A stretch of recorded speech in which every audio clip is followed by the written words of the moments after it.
तुम जो भी चाहते हो तुम्हें मिलेगा। तुम जिसको चाहते हो वो तुम्हें मिलेगा। जो भी तुम्हारी इच्छा हो वो पूरी होगी। चाहे किसी का बुरा हो या किसी को अपना बनाना हो, चाहे तुम्हें किसी बच्चे की इच्छा हो या किसी बड़े की, हर कोई तुम्हारी तरफ खिंचा चला आएगा। क्या आपने ये शब्द कभी सुने हैं? दोस्तों, काला जादू एक ऐसी क्रिया है जो आपको आपके धर्म से, आपकी इंसानियत से, आपके भगवान से, आपके खुदा से आपको दूर कर दे। काला जादू में आप ऐसे काम करते हैं जिसको भगवान भी माफ नहीं करता। पर ऐसे बहुत से लोग हैं जिन्होंने अपना पेशा बना रखा है। वो इसी काले जादू से अपनी कमाई करते हैं और अपनी रोजी रोटी कमाते हैं। वो ऐसा काम क्यों करते हैं? क्योंकि आपके, मेरे और जो हमारे सब्सक्राइबर हैं जिन्होंने हमें ये स्टोरी बताई है, उसके जान पहचान के लोग खुद उनके पास जाते हैं अपनी इच्छाएं लेकर, अपनी मर्जियां लेकर जो पूरी नहीं हो पा रही, ऐसी विशेस जो आप फोर्सफुली पूरी करना चाहते हैं, जिसको यूनिवर्स ने आपको नहीं दिया, बट आप हार नहीं मानना चाहते और आप इन इंसानों के पास, ऐसे लोगों, ऐसे तांत्रिक, ओझा, बाबा के पास जाते हो और जितना पैसा वो मांगे, जो कुछ मांगे वो देने को रेडी होते हैं, सिर्फ इसलिए कि आपको अपनी मर्जी करनी है। आज की हमारी स्टोरी इसी टॉपिक पर है, जहां हमारे जो सब्सक्राइबर हैं उन्होंने अपना नाम गुप्त रखने को कहा है, तो हम उनका नाम अंजलि रख लेते हैं। अंजलि की ये स्टोरी है। ये स्टोरी हमें उन्होंने अपनी ननद हैं उनके बारे में बताई है, जो कि एक ऐसी ही काले जादू की क्रिया में फंस चुकी थी और वो सोच भी नहीं सकती थी कि वो क्या कहर ढाने वाली है अपने और अपने परिवार पर, सिर्फ एक छोटी सी इच्छा के लिए। आइए शुरू करते हैं द डेविल्स चाइल्ड।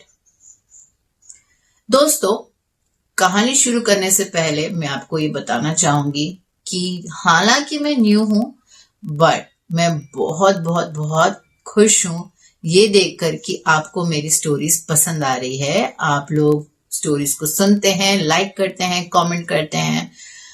मैं कोशिश कर रही हूं कि मैं ऑल ओवर द वर्ल्ड की स्टोरीज लेकर आऊं, बट क्योंकि मैं इंडिया से हूं, मैं चाहूंगी कि इंडियन जितने भी व्यूवर्स हैं हमारे, प्लीज आप अपनी सिटी और स्टेट का नाम लिखें ताकि मुझे थोड़ा और एंथुसियाज्म आए, मुझे और थोड़ा बूस्ट अप मिले कि मैं छोटे छोटे इंडियन शहर की रियल स्टोरीज अपनी चैनल पर लेकर आऊं। हालांकि मैं ये कभी नहीं चाहूंगी कि आपके साथ कोई भी बुरा इंसिडेंट हो, लेकिन अगर आपका कभी भी सामना किसी भूत, प्रेत, शैतान, जिन से हुआ हो, या आप किसी ऐसे को जानते हैं जिनके साथ ऐसा कोई इंसिडेंट हुआ हो, तो प्लीज नीचे दिए गए लिंक पर मुझे वो स्टोरी भेजें। आप वॉइस मैसेज भी भेज सकते हैं इंस्टाग्राम के डीएम पर, या फिर मुझे मेल कर सकते हैं।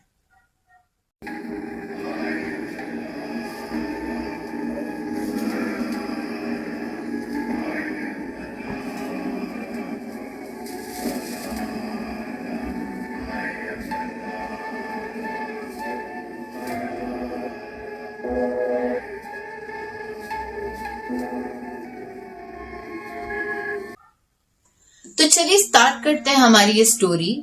ये एक छोटे से गांव दरभंगा की है जो वेस्ट बंगाल के पास है। अब वेस्ट बंगाल सुनते ही आपके माइंड में आ गया होगा कि काला जादू। जी हाँ, समहाउ पूरे इंडिया में वेस्ट बंगाल काले जादू के लिए बहुत फेमस है। पर दोस्तों एक बात बता दूं, काला जादू हमेशा बुरा काम नहीं करता। काला जादू इसलिए बोला गया है क्योंकि वो एक ऐसा काम है जो नॉर्मल ह्यूमन रेस को नहीं करना चाहिए। पुराणों, बड़े लोग, अच्छी सीख, वेदास, इन सब के हिसाब से इंसानों को पाठ, पूजा, अच्छे कर्मों में मन लगाना चाहिए। पर ऐसे कई इंसान हैं, तांत्रिक, ओझा, बाबा, वो ऐसे काम करते हैं जिनसे उनको सिद्धि मिलती है। ये अपनी सिद्धि से इन आत्माओं को काबू करते हैं और फिर उनसे जबरदस्ती अपना काम करवाते हैं। यूजुअली काला जादू उन कामों के लिए यूज होता है जो काम कभी बने ही नहीं थे, जो चीजें आपके लिए नहीं बनी थी, उन कामों को पूरा करवाने के लिए। अंजलि की ननद स्नेहा की शादी हुई दरभंगा जिले में। बहुत अच्छा परिवार था। जो लड़का था जिनसे उनकी शादी तय हुई थी वो वहां के सरपंच का बेटा था। शादी हुई, बहुत ही खुशहाल घर में हुई, बहुत ही प्यारे लोग थे। पर जो मनोहर थे उनकी माताजी नहीं थी, तो सिर्फ स्नेहा, मनोहर और उनके पिताजी घर में रहते थे। पर काफी नौकर चाकर थे, सरपंच थे तो फिर सारे खेत उनके थे, सब कुछ अच्छे से चल रहा था। पर कुछ एक आध साल में उसके पिताजी की भी मौत हो गई, उनकी तबीयत खराब हुई और वो चल बसे। अब बस रह गए थे स्नेहा और मनोहर।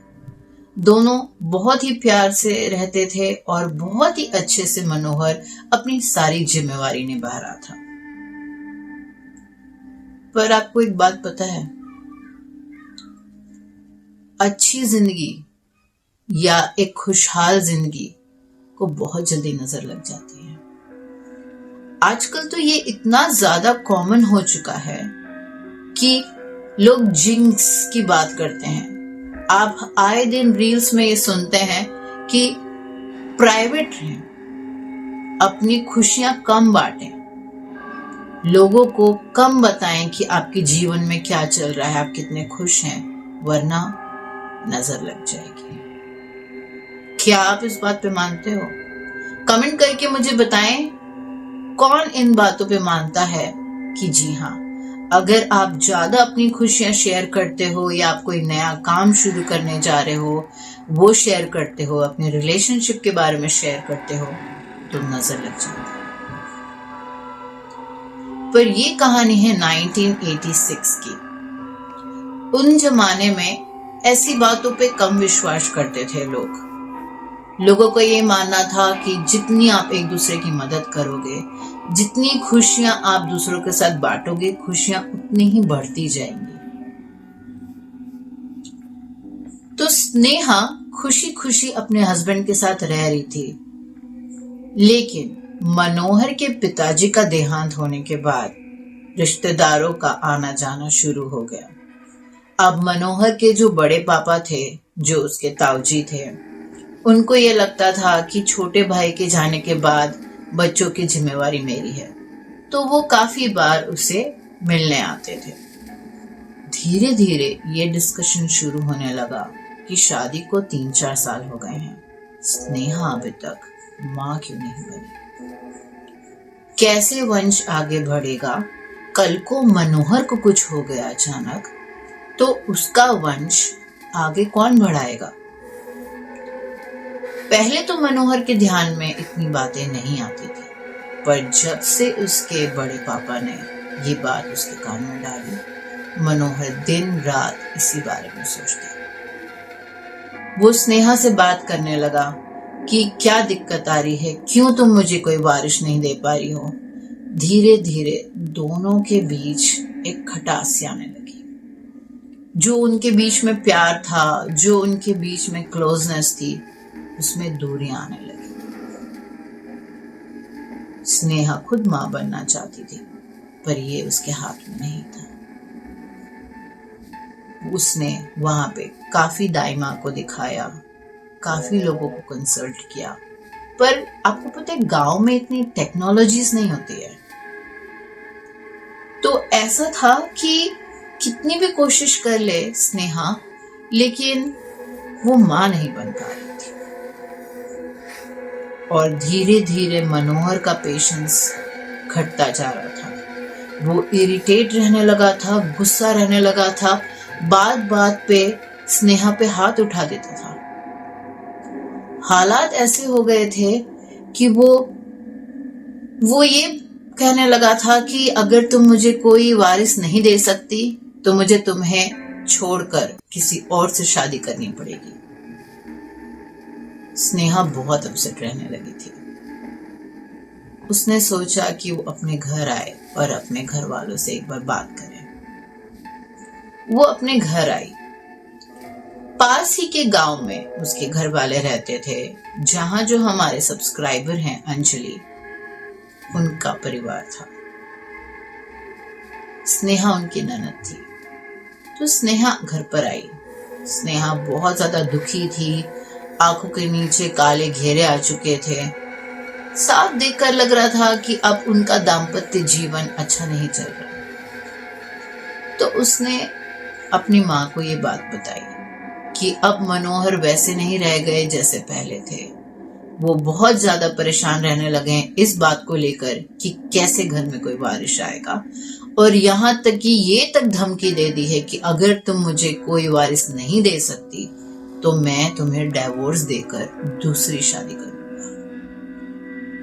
उस वक्त पड़ोस की एक बुजुर्ग महिला उसके घर में मौजूद थी। उसने स्नेहा को एक ऐसी बात बताई जिससे स्नेहा डरी तो सही, पर डर से ज्यादा उसके दिल में जागी एक उम्मीद, एक ऐसी उम्मीद जो उसे उस रास्ते पर ले जाने वाली थी जहां से कोई वापसी नहीं थी। उस बुजुर्ग महिला ने एक ऐसे इंसान का उसे पता बताया जो उसकी सारी तकलीफें हल कर सकता था। स्नेहा और उसकी मम्मी बहुत ज्यादा एक्साइटेड हो गए। पता लेकर वो लोग उस इंसान से मिलने गए। जैसे तैसे रास्ता ढूंढते हुए, पता करते हुए वो एक गली कूची में एक छोटी सी झोपड़ी में पहुंचे। वो इंसान वहां उन्हें मिला।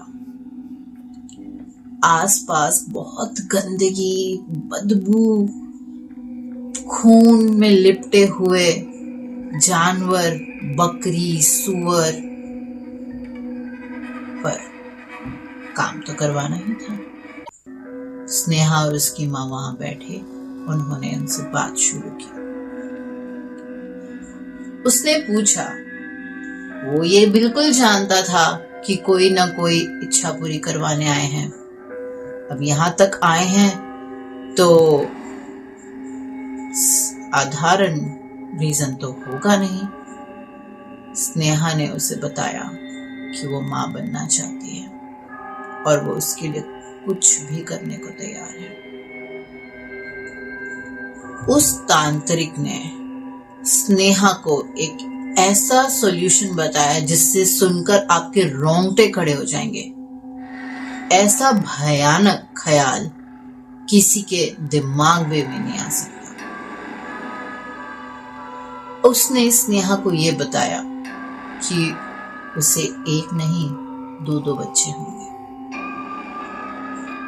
जी हाँ, और बहुत ही आसानी से वो उसके पेट में वो बच्चे डाल सकता है, लेकिन इसके कुछ रूल्स हैं जो वो तोड़ नहीं सकती।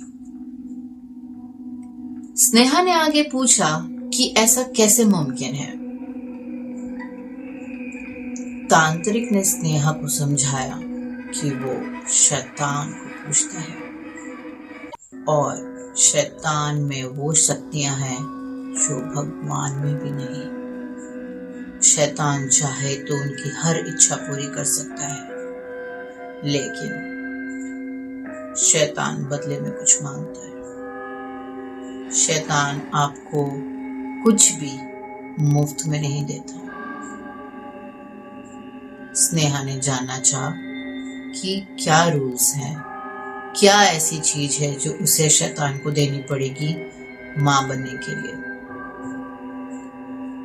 तांत्रिक ने बताया कि स्नेहा को 2 बच्चे होंगे, चाहे लड़का हो लड़की हो, 2 लड़के हो या 2 लड़कियां हो, लेकिन उनमें से एक बच्चा शैतान का होगा। स्नेहा को दोनों बच्चों को अपने खुद के बच्चों की तरह पालना होगा, प्यार से और समझबूझ से। लेकिन जैसे ही वो बच्चा 5 साल का होगा, शैतान उसे ले लेगा। उस बच्चे की मौत हो जाएगी और वो बच्चा हमेशा हमेशा के लिए शैतान का हो जाएगा। पर अगर इस बीच उस बच्चे को कुछ भी होता है तो उसकी और उसके परिवार की ऐसी दुर्दशा होगी कि उसने कभी सोचा भी नहीं होगा। तो उसे इन बच्चों को अपने जिगर के टुकड़े की तरह संभालना होगा। स्नेहा मान गई। स्नेहा ने कहा, मुझे इसमें कोई दिक्कत नहीं है। मेरे बच्चे 1 हो या 2 हो, दोनों ही मुझे बहुत प्यारे होंगे। दोनों का मैं पूरी तरह ध्यान रखूंगी। इसलिए एक बच्चे के लिए मुझे अगर दूसरे की बलि देनी पड़े तो मुझे इसमें कोई दिक्कत नहीं है। तांत्रिक ने क्रिया शुरू की। कुछ मंत्र पढ़े, कुछ ऐसे काम किए जिससे शैतान को बुलाया जा सके। वहां का मंजर बहुत भयानक था। कुछ पल के लिए तो स्नेहा बहुत ज्यादा घबराई हुई थी। उसने सोचा नहीं था ये सब कुछ इतना मुश्किल होगा, पर वो हिम्मत रखकर वहां बैठी रही। तांत्रिक ने कुछ मंत्र पढ़ के उसी के सामने एक सूअर की बलि दी। एक कागज में कुछ मंत्र लिखे उसे जलाया और उसी कागज की राख को उस खून में मिलाया। अब उसने स्नेहा को वो पीने को कहा। आग बंद करके स्नेहा ने वो पी तो लिया, क्योंकि वो ना मनोहर को खोना चाहती थी और ना ही अपने बच्चे को। वो अपनी खुशहाल जिंदगी में एक नई खुशियां लाना चाहती थी, ताकि जैसा उसका परिवार चल रहा था आगे और अच्छा चलता रहे। उस पोर्शन को पी के, उस चीज को पीकर स्नेहा नीचे गिर पड़ी और अचानक से उसके बदन में ऐंठन आने लगे, वो कपकपाने लगी। थोड़ी देर बाद स्नेहा को होश आया। वो उठकर बैठी और तांत्रिक ने उसे बताया कि आज से ठीक 1 महीने बाद तुम्हें खुशखबरी मिलेगी और तुम मां बनने वाली होगी। लेकिन अगर तुमने इन नियमों का पालन नहीं किया, अगर तुम्हारे किसी भी बच्चे को 5 साल से पहले कुछ भी हुआ तो तुम्हारी जिंदगी बर्बाद हो जाएगी। तुम और तुम्हारे परिवार वाले ऐसी मौत मरेंगे कि तुम्हें सोचा भी नहीं होगा, क्योंकि ये बच्चा शैतान का होगा और उसने इसकी जिम्मेवारी तुम्हें सौंपी है। स्नेहा ने हामी भरी और वहां से चली गई। घर आने के 1 महीने बाद जैसा उस तांत्रिक ने कहा था, स्नेहा को खुशखबरी मिली। खुशियां फिर से लौट आई थी।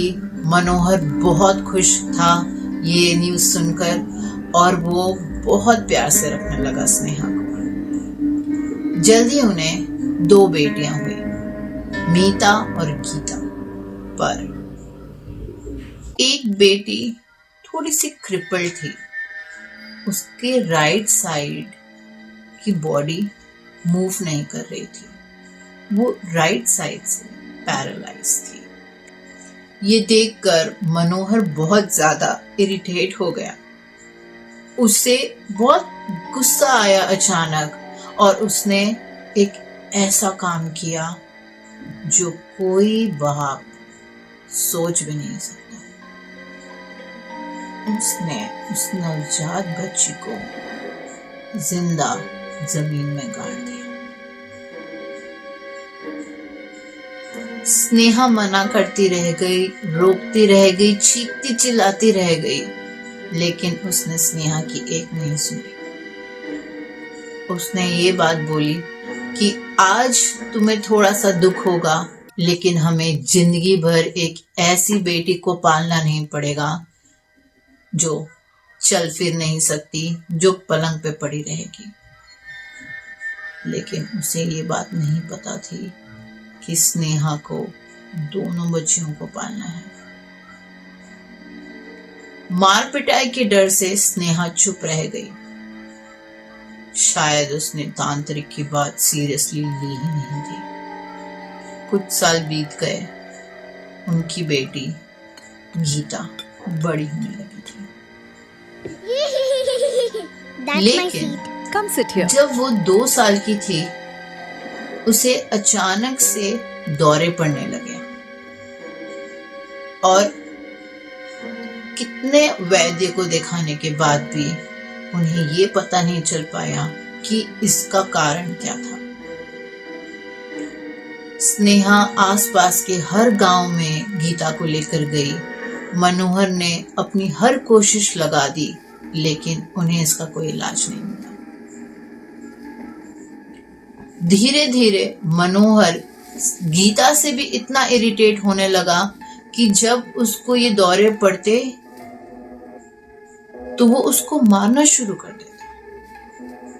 और धीरे धीरे गीता एकदम सहमी सी, सिकुड़ी सी रहने लगी और इस चक्कर में उसके दौरे और भी फ्रीक्वेंट हो गए थे और जल्दी जल्दी पड़ने लगे थे। तो मनोहर गीता को लकड़ियों से, रस्सी से उसके हाथ पैर बांध के रखता। लेकिन फिर एक बार कुछ ऐसा हुआ कि गीता ने वो सारे बंधन तोड़ दिए। वो रस्सियां वगैरह सब तोड़ ताड़ कर बाहर निकल गए। गांव के बच्चे हमेशा गीता का मजाक उड़ाते थे क्योंकि वो बाहर नहीं निकल पाती थी, दोस्तों के साथ खेल नहीं पाती थी। तो कुछ शैतान बच्चे थे गांव में ऐसे जो उसका बहुत मजाक उड़ाते थे। बंधन तोड़कर गीता वहां गई उन दोस्तों के पास, उन बच्चों के पास जो बॉल के साथ खेल रहे थे। इस बार गीता डरी भी सहमी सी नहीं थी। पूरी बोल्ड होकर, आंखों में आंखें डालकर उसने उनसे बात की और बोला कि वो उनके साथ खेलना चाहती है। लेकिन वो उनकी आखिरी बोल थी, क्योंकि गीता ने उन चारों बच्चों को बहुत बुरी तरह मार डाला और उनकी जो बॉडी थी वो खेतों में फेंक दी। चुपचाप घर आ गई।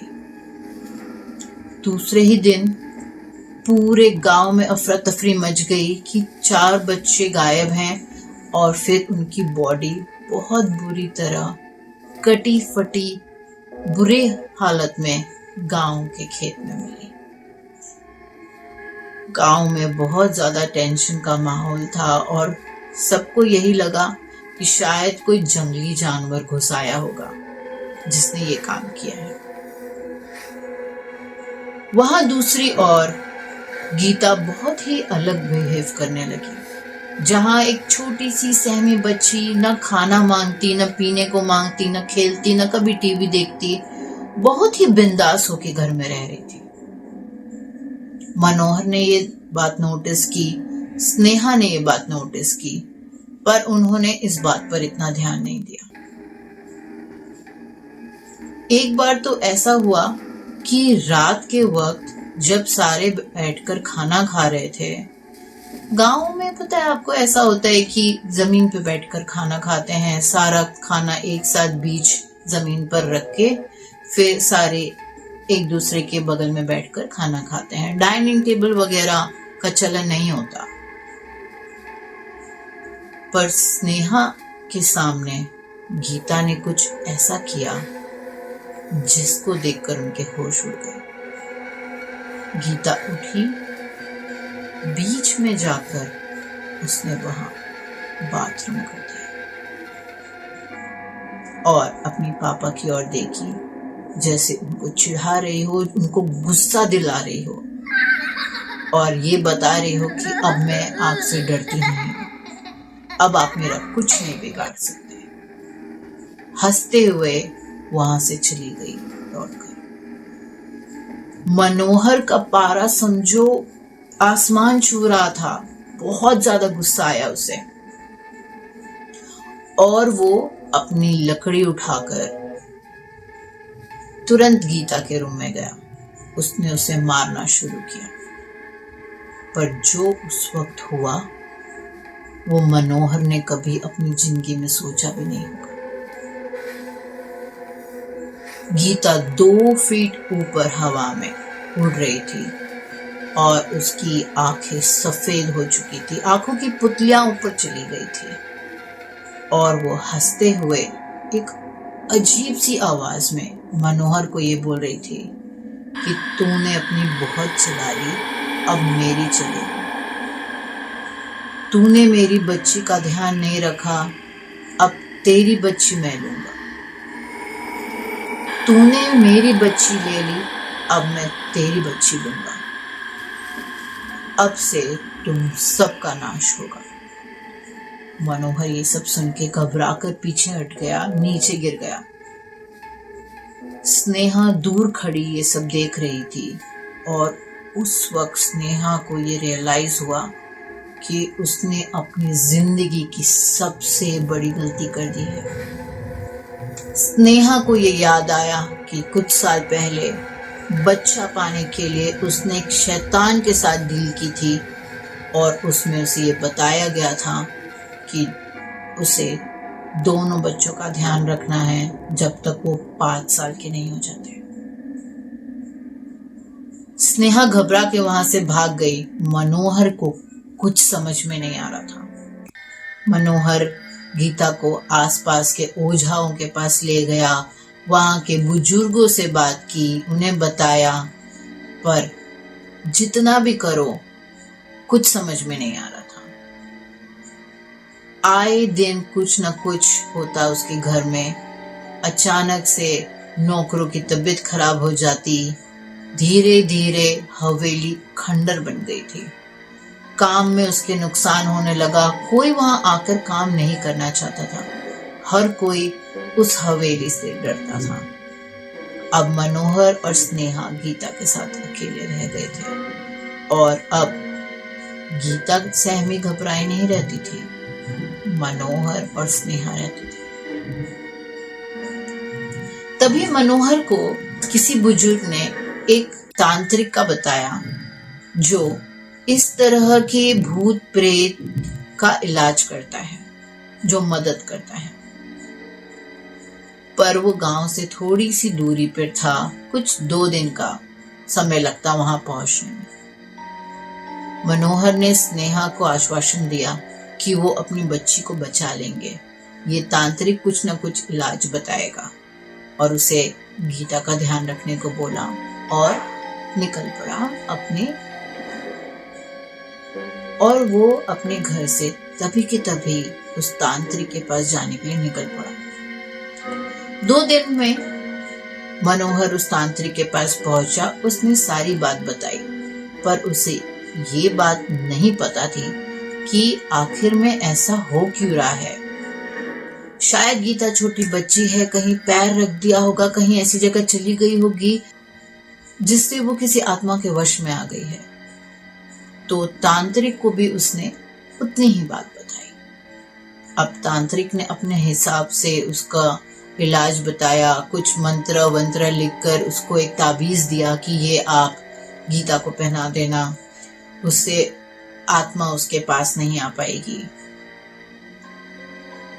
जब मनोहर अपने घर पहुंचा तो उसकी आंखें फटी की फटी रह गई। स्नेहा अपने कमरे में जमीन पर पड़ी हुई थी। उसका सीधा हाथ कटा हुआ था। उसके पैर मुड़े हुए थे, जैसे मानो किसी ने उसके पैर पकड़कर उल्टी और मोड़ दिए हों। और गीता साथ में ही एक चेयर पर बैठी हुई थी, हंसती हुई, जैसे उसने कुछ अचीव कर लिया हो, जैसे उसके दिल को बहुत शांति मिली। मनोहर फूट फूट के रोने लगा। स्नेहा अब इस दुनिया में नहीं रहेगी। मनोहर ने गांव वालों को इकट्ठा किया, लेकिन तब तक गीता वहां से भाग चुकी। अब पूरा गांव गीता को ढूंढने में लग गया था। हर किसी को ये इंस्ट्रक्शन दिया गया कि जो भी गीता को देखे वो उसे वहीं पकड़े और उसे मार दिया जाए, जला दिया जाए, जो भी हो सके। बस इस आत्मा से, प्रेत से, भूत से उन्हें छुटकारा चाहिए। लेकिन कितनी भी कोशिश करो, कितना भी ढूंढो, गीता किसी को नहीं मिली।